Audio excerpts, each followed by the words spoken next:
வணக்கம் மக்களே, நம்ம சேனல்ல தொடர்ந்து ரிவ்யூஸ் தாங்க பார்த்துக்கிட்டு இருக்கோம். அந்த வகையில் இப்போ நம்ம எதை பற்றின ரிவ்யூ பார்க்க போகிறோம் அப்படின்னா, நம்ம கார்த்திக் கதையில் மார்ச் 12 என்ன நடக்க போகுது அப்படிங்கிறத பற்றி தான் இந்த வீடியோவில் பார்க்க போகிறோம். ஸோ மறக்காமல் இந்த வீடியோக்கு லைக் பண்ணிக்கோங்க, நம்ம சேனலை சப்ஸ்கிரைப் பண்ணிவிட்டு பக்கத்தில் உள்ள பெல்லைக்கானையும் கிளிக் பண்ணி ஆல்னு செட் பண்ணிக்கோங்க. அப்போ தாங்க அடுத்த வீடியோஸ் போடும் பொழுது உங்களுக்கு நோட்டிஃபிகேஷன் வரும், பார்க்கலாம். சரி வாங்க வீடியோக்குள்ளே என்ன நடந்துச்சு அப்படிங்கிறத பற்றி நம்ம இப்போ பார்ப்போம். என்ன நடக்குது அப்படின்னா, ஃபஸ்ட்டு நம்ம கார்த்தியை காமிக்கிறாங்க. கார்த்தி வந்துட்டு உண்மையை நிரூபிக்க முடியலையே அப்படிங்கிற ஒரு வருத்தத்தில் இருக்காரு. அதே நேரத்தில் நம்ம சாமுண்டீஸ்வரி நேராக கார்த்தியை வந்து கூப்பிடுறாங்க. டிரைவர் ராஜா இங்கே வா அப்படின்னு. உடனே கார்த்தியே நேராக சாமுண்டீஸ்வரி கிட்ட போயிட்டு சொல்லுங்க மேடம் அப்படின்னு சொல்ல, சாமுண்டீஸ்வரி கார்த்தியை பார்த்து இங்கே பாருப்பா டிரைவர் ராஜா, கல்யாணத்துக்கான எல்லா ஏற்பாடுகளும் கரெக்டாக நடக்குதா? கார்த்தி சொல்கிறாரு, அதுக்கு என்ன மேடம், எல்லாமே சரியாக தான் என்ன நடக்குது, எந்தவித பிரச்சனையும் இல்லை அப்படின்னு. அப்போ சாமுண்டீஸ்வரி சொல்கிறாங்க, இங்கே பாரு, கல்யாணத்தில் எந்தவித ப்ராப்ளமும் வரக்கூடாது, எல்லாமே கரெக்டாக இருக்கணும். அப்போ கார்த்தி சொல்கிறாரு, மேடம் எந்தவித ப்ராப்ளமும் வரவே வராது, எல்லாமே பர்ஃபெக்டாக தான் நடந்துகிட்டு இருக்கு. இது கேட்டதோட சாமுண்டீஸ்வரியும் சரி அப்படின்னு சொல்லிட்டு அந்த இடத்துலேருந்து போகிறாங்க. அப்போ நம்ம கார்த்தி நினைக்கிறாரு, பாவம் சாமுண்டீஸ்வரி மேடம் இந்த கல்யாணம் நல்லபடியாக நடக்கணும் அப்படின்னு நினச்சிட்டு இருக்காங்க. ஆனால் இவங்க நினச்ச மாதிரி இந்த கல்யாணம் நடக்க போகிறது கிடையாது அப்படின்ட்டு கார்த்தி ரொம்ப ஃபீல் பண்ணுறாரு. அப்போ பரமேஸ்வரி நேராக கார்த்திக்கு ஃபோன் பண்ணி, கார்த்தி எங்கப்பா இருக்க? கார்த்தி சொல்கிறாரு, பாட்டி நான் வந்துட்டு மண்டபத்துக்குள்ளே இருக்கேன், நீங்கள் எங்கே இருக்கீங்க? பரமேஸ்வரி சொல்கிறாங்க, டே நானும் அங்கே தாண்டா இருக்கேன், உங்ககிட்ட பேசணும் வாயேன். கார்த்தியும் சரி பாட்டி அப்படின்னு சொல்லிட்டு போகிறாரு. அங்கே போனதோட பரமேஸ்வரி கார்த்தியை பார்த்து, இங்கே பாருப்பா, நீ என்னதான் முடிவு பண்ணியிருக்க? அந்த மாய மகேஷ் பத்தின உண்மைகளை சொல்லியாச்சா இல்லையா? கார்த்தி சொல்றாரு, பாட்டி நான் அதுக்கு தான் ட்ரை பண்ணி டாக்டரையும் வர வச்சு எப்படியாவது உண்மையை சொல்லிடலாம் அப்படின்னு ட்ரை பண்ணேன். ஆனா என்ன ஆச்சு தெரியுமா? அந்த மல்லிகா டாக்டர் வந்துட்டு உண்மையை சொல்லல, அவங்களுக்கு வந்துட்டு இவங்களை யாருன்னே தெரியாதுன்னு சொல்லிட்டு போயிட்டாங்க. இதை கேட்டதோட பாட்டிக்கு ரொம்ப அதிர்ச்சி. அப்பா அப்புறம் என்னப்பா பண்ண போற? இங்க பாரு, இதை அப்படியே பார்த்துக்கிட்டு இருக்க முடியாதுல்ல, பெசாப்ல நீயே ரேவதிய கல்யாணம் பண்ணிரு. எல்லாம் நடக்கிறத பார்த்தா உனக்கு ரேவதிக்கும் கல்யாணம் நடக்கணும் அப்படின்னு தான் தோணுது. கார்த்தி சொல்றாரு, பாட்டி இதுக்கு நான் ஒரு வேற யோசனை வச்சிருக்கேன் அப்படின்னு சொல்லிட்டு அவரோட ஃப்ரெண்டு நவீன் அப்படிங்கிறவரை கூப்பிடுறாரு. நவீன் வந்ததோட பாட்டி கேட்குறாங்க, யாருப்பா அவரு? கார்த்தி சொல்றாரு, ரேவதிக்கு எல்லா விதத்திலையும் பொருத்தமானவர் இவர் தான், இவரையே நம்ம ரேவதிக்கு கல்யாணம் பண்ணி வச்சிடலாம். இது கேட்டதோட பரமேஸ்வரிக்கு செம ஷாக்கு. அப்ப கார்த்திக்கு ஒரு முக்கியமான ஃபோன் வந்ததோட அந்த இடத்துல இருந்து போறாரு. அப்ப பாட்டி நேரா நவீனை பார்த்து, எப்பா யார் பாடி? அப்ப நவீன் சொல்றாரு, நான் கார்த்தியோட ஃப்ரெண்டு. அப்ப மயில் வாகனம் சொல்றாரு, சரிப்பா. அப்ப நவீன் சொல்றாரு, சரி பொண்ணு எங்க இருக்காங்க, பொண்ணை பார்க்கலாமா? அப்ப மயில் வாகனம் கேக்குறாரு, ஏன்பா நீ பொண்ணை பார்க்கவே இல்லையா? நவீன் சொல்றாரு, யாரு பொண்ணுன்னு தெரியாது. மயில் வாகனம் சொல்றாரு, அப்போ உனக்கு யாரு பொண்ணுன்னே தெரியாதா அப்படின்ட்டு.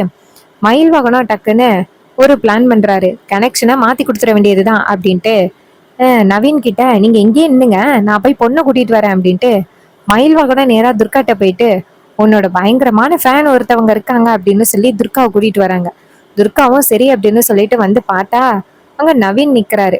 கீழே என்ன கிடக்கிறதுனால வலிக்கிட்டு போயிட்டு நவீனோட கையில விழுக நவீன் தாங்க பிடிக்கிறாரு. அப்ப நவீன் வந்துட்டு துர்காவை காதலிக்க ஆரம்பிச்சிடுறாரு. அதுக்கப்புறமா துர்கா நேரா நவீன் கிட்ட, யார் நீங்க அப்படின்னு சொல்ல, நவீன் சொல்றாரு, நான் ஒரு பிசினஸ் விஷயமா வந்தேன் அப்படின்னு.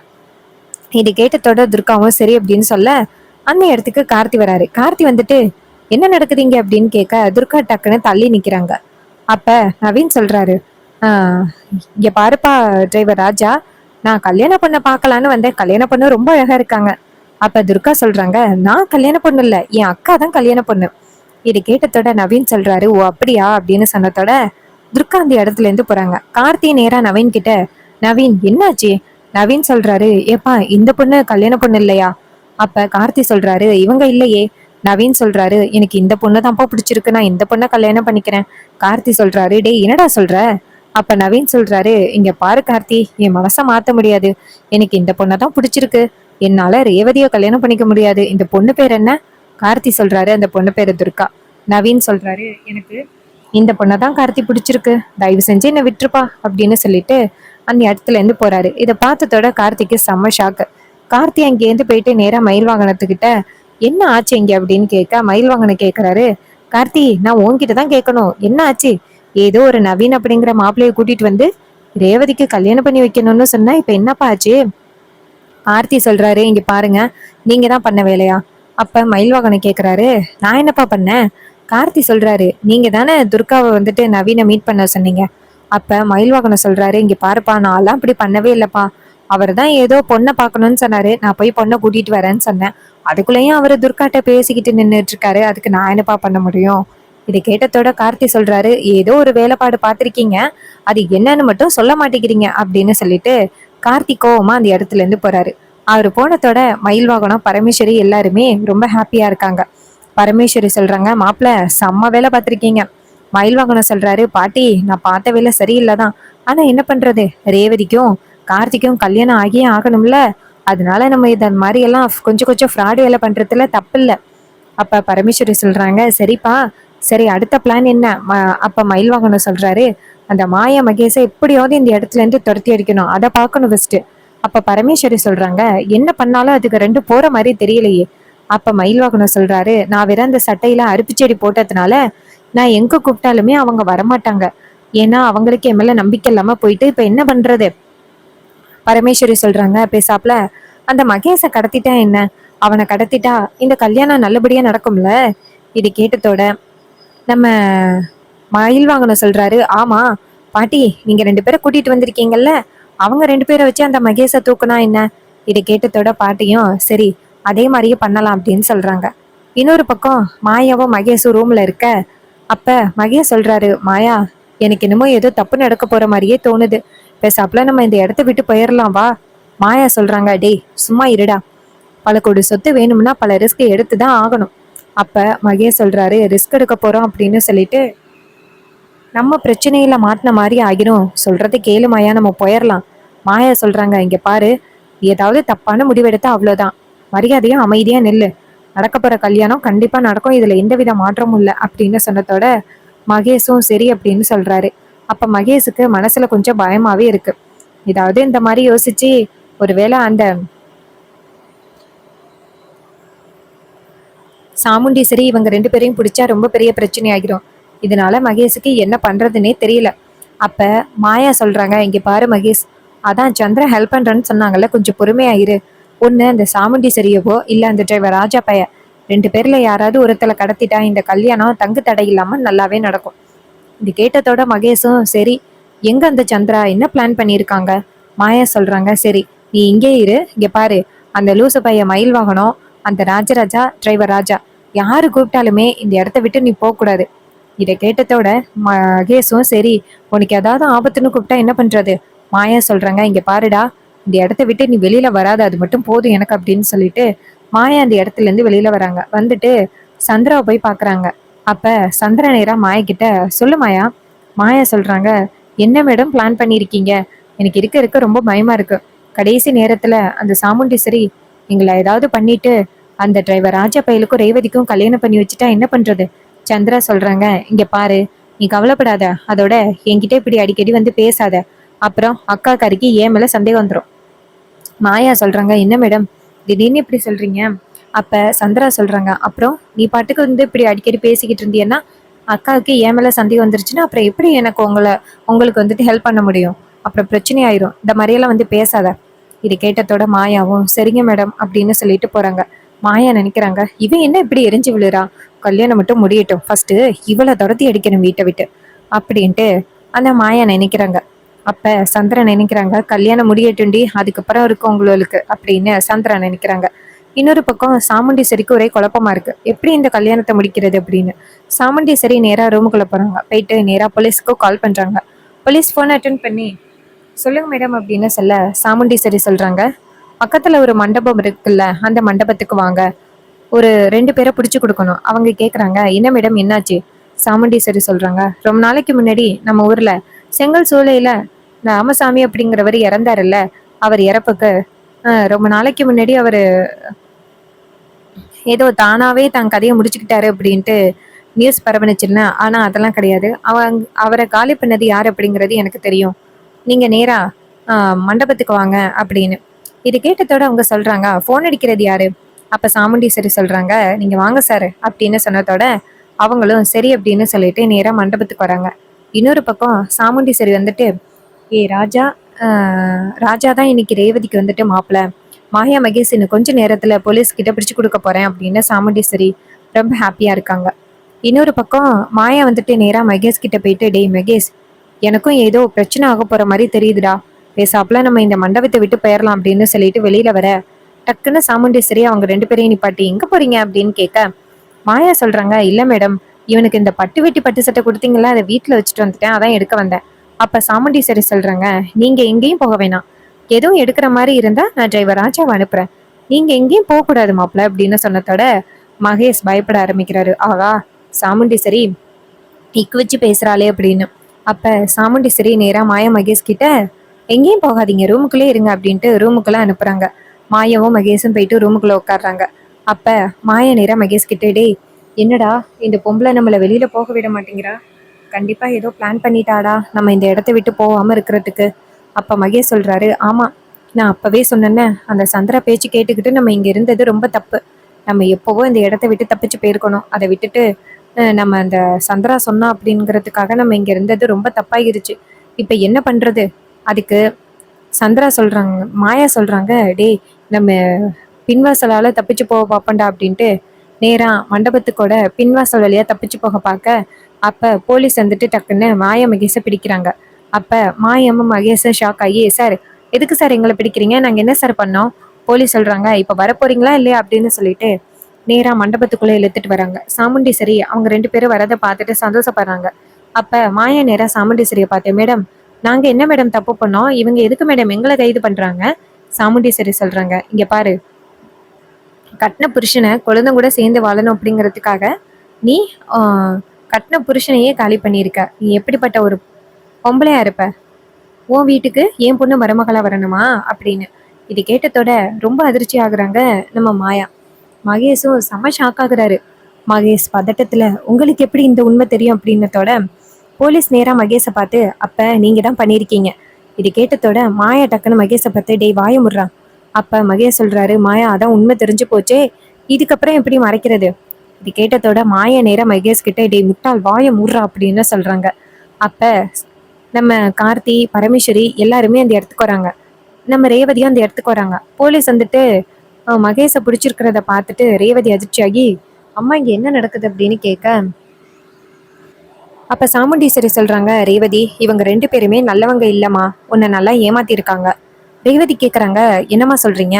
அப்ப சாமுண்டீஸ்வரி சொல்றாங்க, ஆமாப்பா, இவங்க ரெண்டு பேருமே சரியான ஃப்ராடு. அதே நேரத்துல சிவனாண்டி அந்த இடத்துக்கு வராரு. அப்ப நம்ம சாமுண்டீஸ்வரி நேரா போலீஸை பார்த்து, இங்க பாருங்க, அந்த செங்கல் சூளையில ராமசாமி இறந்ததுக்கு இந்த ரெண்டு பேரும் தான் காரணம். அதுக்கு ஆதாரம் அவங்க ரெண்டு பேருமே உண்மையை சொல்லிட்டாங்க. ஸோ இவங்களை பிடிச்சிட்டு போங்க. இதை கேட்டதோட மாய நேரா சாமுண்டீஸ்வரியை பார்த்து, ஏ சாமுண்டீஸ்வரி, நான் ரிலீஸ் ஆனா கண்டிப்பா உன் குடும்பத்தை சும்மா விட மாட்டேன்.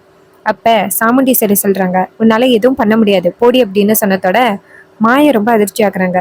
அப்ப நம்ம ரேவதிக்கு இங்க நடக்கிறதையெல்லாம் பார்த்துட்டு ரொம்ப அதிர்ச்சியாகி அழுகுறாங்க.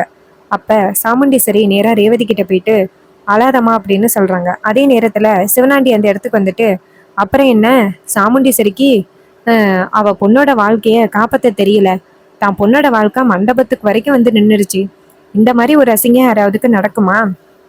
இதெல்லாம் தேவையா சாமுண்டீஸ்வரிக்கு? தான் பொண்ணுக்கு ஒழுங்கா கல்யாணம் பண்ணணும் அப்படின்னா மாப்பிள்ளை யாரு எவடம் என்ன அப்படிங்கிறத ஒழுங்கா ஆராய மாட்டா. இப்படி கடைசி மண்டபத்துக்கு வந்துட்டு இந்த மாதிரி பொண்ணோட கல்யாணம் நின்று போச்சு. இனிமே இந்த ரேவதியை யாரு கல்யாணம் பண்ணிப்பா? இனிமே இந்த சாமுண்டீஸ்வரியே எல்லாருமே கேவலமா பேச போறாங்க. சாமுண்டீஸ்வரி, நான் நினைச்ச மாதிரி இந்த கல்யாணம் நின்று போச்சு பத்தியா? அத்தனை பேருக்கு முன்னாடி நீ அவமானப்பட்டு நிக்கிற, பார்க்கவே ரொம்ப சந்தோஷமா இருக்கு. இது கேட்டதோட சாமுண்டீஸ்வரி நேரா சிவனாண்டியை பார்த்து, ஏ சிவனாண்டி, இந்த கல்யாணம் நின்று போயிட்டு அப்படின்னு யாரு சொன்னா? அப்ப சிவனாண்டி கேக்குறாரு, இங்க பாரு, மண்டபத்துல பாதிலேயே உன் பொண்ணோட கல்யாணம் நின்று போச்சு. இனிமே உன் பொண்ணை யாரு கல்யாணம் பண்ணிப்பா? இனிமே உன் பொண்ணுக்கு கல்யாணமே நடக்காது. மண்டபம் வரைக்கும் நின்று போயிட்டு கல்யாணம் அப்படின்ட்டு எல்லாருமே உன் பொண்ணை அவமானப்படுத்த போறாங்க அப்படின்னு சொல்லி நம்ம ரேவதியை ரொம்ப அசிங்கப்படுத்துறாரு சிவனாண்டி. அப்ப சாமுண்டீஸ்வரி நேரா சிவனாண்டிய பார்த்து, ஏ சிவனாண்டி, உனக்கு அவ்வளவுதான் மரியாதை, இதுக்கு மேல ஏதாவது பேசுன கண்டிப்பா உன்னை சும்மா விட மாட்டேன். அப்ப சிவனாண்டி சொல்றாரு, என்னதான் நீ என் மேல கோவப்பட்டாலும் உன் பொண்ணோட வாழ்க்கை அவ்வளவுதான். இனிமே உன்னை யாருமே மதிக்க மாட்டாங்க. பெத்த பொண்ணோட வாழ்க்கையை கூட ஒழுங்கா உனக்கு அமைச்சு கொடுக்க தெரியல, நீ எல்லாம் ஒரு பொம்பளையா அப்படின்னு சொல்லி சிவனாண்டி பேசுறாரு. இதையெல்லாம் கேட்டதோட சாமுண்டீஸ்வரி செம்ம காண்டாகுறாங்க. அப்ப பரமேஸ்வரி நேரா நம்ம அருண் ஆனந்த் கிட்ட என்னடா இது இவன் இப்படி பேசுறான். அப்ப அருண் சொல்றாரு, இவரு தான் அந்த அத்தையோட எதிரி போல, அதான் இப்படி பேசுறாரு.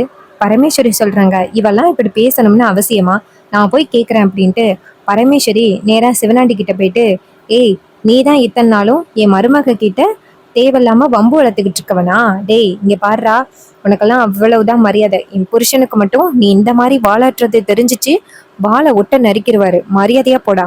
சிவனாண்டி சொல்றாரு, ஏய் கிழவி, நீ எல்லாம் யாரு வந்து பேசுறதுக்கு? சாமுண்டீஸ்வரி குடும்பத்துக்கு நீ யாரு? அதான் சாமுண்டீஸ்வரி உன்னை விளக்கிட்டால. அப்ப பரமேஸ்வரி சொல்றாங்க, இங்க பாரு, மறுபடியும் எங்க குடும்பம் ஒண்ணு சேர போகுது. சாமுண்டீஸ்வரி நீ சொல்லு, என் பேரனை நான் இப்பவே கூப்பிடுறேன், என் பேரன் தாலி கட்டுவான். அப்ப சாமுண்டீஸ்வரி நேரா பரமேஸ்வரிய பார்த்து, ஹே பரமேஸ்வரி, என்ன இந்த பிரச்சனையில நீ குளிர்காயலாம் அப்படின்னு நினைச்சிட்டு இருக்கியா? நீ என்ன நினைச்சாலும் இங்க நடக்காது, நான் நினைச்சது மட்டும்தான் நடக்கும். அப்ப பரமேஸ்வரி சொல்றாங்க, இங்க பாரு சாமுண்டீஸ்வரி, இப்ப கூட நீ சரின்னு சொன்னா இந்த குடும்பத்துல உள்ள பகை எல்லாமே முடிஞ்சு போயிரும். இந்த சிவனாண்டி கிட்ட எல்லாம் நீ அவமானப்படணும் அப்படின்னு அவசியமே கிடையாது. இப்ப நீ சரின்னு சொன்னீன்னா இந்த கல்யாணம் நல்லபடியா நடக்கும். சொல்றது கேளு சாமுண்டீஸ்வரி, என் பேரனை நான் இப்பயே ஃபோன் பண்ணி கூப்பிடுறேன். அப்ப சாமுண்டீஸ்வரி நேரா பரமேஸ்வரியை பார்த்து, இங்க பாரு, நான் இப்ப கஷ்டத்துல இருக்கேன். நான் கஷ்டத்துல இருக்கிற என்ன நீ அவமானப்படுத்தணும் அப்படிங்கிறதுக்காகவே நீ இப்படி பேசுற அப்படின்னு நல்லா தெரியுது. இங்க பாரு, இதுக்கு மேல ஏதாவது ஒரு வார்த்தை பேசுனா அவ்வளோதான் அப்படின்னு சொல்லிட்டு, என் பொண்ணுக்கு எப்படி வாழ்க்கையை அமைச்சு கொடுக்கணும் அப்படிங்கிறது எனக்கு தெரியும். என் பொண்ணோட வாழ்க்கையை பத்தி நீ யோசிக்க வேண்டிய அவசியமே கிடையாது. ரேவதி, நான் என்ன முடிவெடுத்தாலும் சரின்னு சொல்லுவியா? ரேவதி அமைதியா இருக்காங்க. அப்ப சாமுண்டீஸ்வரி நேரா டிரைவர் ராஜா இங்க வாப்பா. அப்ப ராஜா இங்கேருந்து போறாரு. அப்ப சாமுண்டீஸ்வரி டிரைவர் ராஜா பார்த்து, இங்க பாரு, ஆரம்பத்திலேருந்து நீ தான் வந்துட்டு ரேவதிக்கு பொருத்தமான ஆளு அப்படிங்கிறது எனக்கு தெரியும். நீ ரேவதியை கல்யாணம் பண்ணிக்கோ. இது கேட்டதோட பரமேஸ்வரிக்கு மனசுக்குள்ள எல்லையில்லா சந்தோஷம். அப்ப பரமேஸ்வரி நினைக்கிறாங்க, ஏப்பா கார்த்தி, உன் அத்தை கேட்டுட்டா, இப்ப நீ சரின்னு சொல்லித்தானே ஆகணும். அப்ப கார்த்தி நேரா சாமுண்டீஸ்வரியை பார்த்து, என்ன மேடம் இப்படி சொல்றீங்க? சாமுண்டீஸ்வரி சொல்றாங்க, இங்க பாரு, நீ மறுப்பு தெரிவிக்க மாட்ட அப்படிங்கிற ஒரு நம்பிக்கையில தான் நான் உன்கிட்ட கேட்கிறேன், சொல்லுப்பா. உடனே கார்த்தி சொல்றாரு, மேடம் எனக்கு இதுல அப்படின்னு சொல்ல வரும் பொழுது சாமுண்டீஸ்வரி டக்குன்னு ரேவதி கிட்ட போயிட்டு, ரேவதி நீ சொல்லுமா. ரேவதி சொல்றாங்க, அம்மா நீ என்ன முடிவெடுத்தாலும் சரி. அப்ப சாமுண்டீஸ்வரி நேரா கார்த்தியோட கையில தாலியை கொடுத்து, இங்க பாரு, என் பொண்ணோட வாழ்க்கை இனிமே உன் கையில தான் இருக்கு. அப்ப சிவனாண்டி நேரா சாமுண்டீஸ்வரியை பார்த்து, சாமுண்டீஸ்வரி, உன் நிலைமை இப்படி ஆகும்னு நான் எதிர்பார்க்கவே இல்லை. இப்படி உன் பொண்ணோட கல்யாணம் நடக்கிறதுக்கு கண்டவன்ட்டையும் தாலி கொடுத்து கட்ட சொல்றியே, இந்த மாதிரி ஒரு அசிங்கம் தேவையா? அப்ப சாமுண்டீஸ்வரி நேரா சிவனாண்டியை பார்த்து, டேய் இதுக்கு மேல ஏதாவது ஒரு வார்த்தை பேசினா உனக்கு அவ்வளவுதான் மரியாதை, வாய முறா அப்படின்னு சொல்ல, நம்ம கார்த்தி வந்துட்டு சாமுண்டீஸ்வரி அத்தையோட மானத்தை காப்பாத்துறதுக்காக தாலியை வாங்கி ரேவதியோட கழுத்துல கட்டுறாரு. ஸோ இந்த ப்ரெடிக்ஷன் உங்களுக்கு பிடிச்சிருந்துச்சு அப்படின்னா இந்த வீடியோக்கு மறக்காம லைக் பண்ணிக்கோங்க. நம்ம சேனலையும் சப்ஸ்கிரைப் பண்ணிட்டு பக்கத்தில் உள்ள பெல் ஐகானையும் கிளிக் பண்ணி ஆல்னு செட் பண்ணிக்கோங்க. அப்போதாங்க அடுத்தடுத்து வீடியோஸ் போடும் பொழுது உங்களுக்கு நோட்டிஃபிகேஷன் வரும். பார்க்கலாம். தேங்க்யூ ஃபார் வாட்சிங்.